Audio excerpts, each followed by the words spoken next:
In this video, we'll discuss the difference between sensation and perception. So by the end of it, you should understand the difference between the two and why what we see isn't always what we get. Let's start off with some simple definitions so we all understand what we're talking about. So sensation is the actual detection of physical energy that's emitted or reflected by objects. So each sense is going to detect a different type of energy, which we'll talk more about in a few minutes and as we go through the lecture videos for this chapter. As a sensation occurs, it's because the energy stimulates the appropriate receptor in a sense organ. So something in the external environment, whether it's a light wave, a sound wave, chemicals in our food, chemicals in the air, that's going to stimulate receptors in the sense organ, the nose, the ears, the mouth, the skin, the eyes.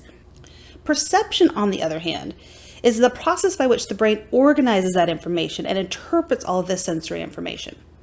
What hits our sense organ isn't necessarily what we end up perceiving, because the brain is going to process that information in relation to everything we've experienced in the past.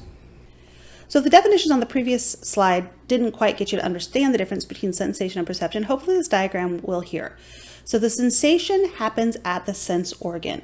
Something from our environment, some sort of energy, stimulates a sense organ, whether it's sound waves traveling through the air for hearing, light waves for vision, chemicals in our food for taste, chemicals in the air for our sense of smell, pressure for our sense of touch.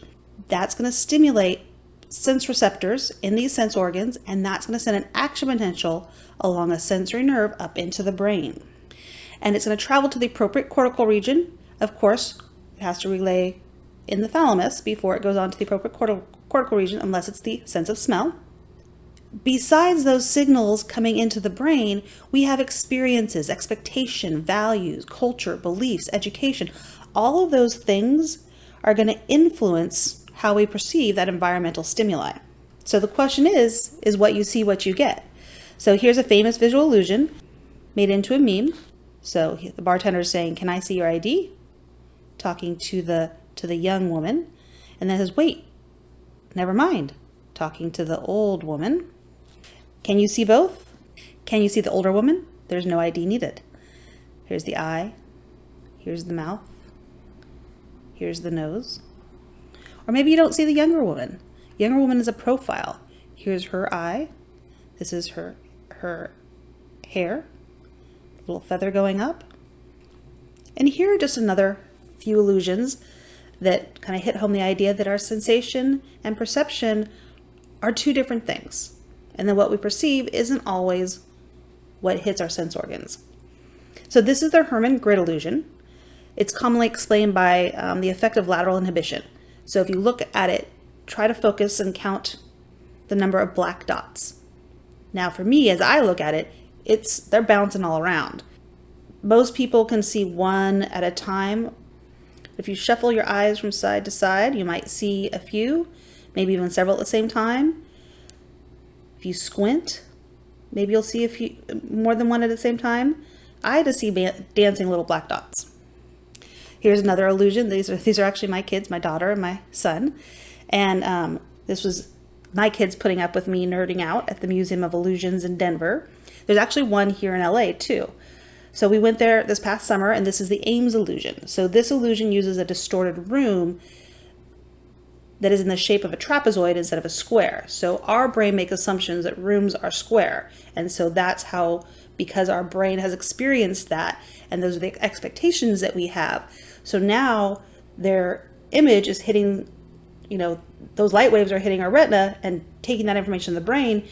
And so our brain assumes that it's a square, but this is really a trapezoid. And so in one image here, Carrie looks like a giant compared to Tyler. And over here, Tyler looks like a giant compared to Carrie, because of the expectations our brain has. It's the idea of relative size, which we'll discuss later. Here's another one. This is the Boucher chair illusion. And again, this is the idea that it uses the idea of size constancy, and it works. You have to take the picture in at a specific angle. And so you look here, Camille looks like a giant compared to Tyler. He looks like he's miniature.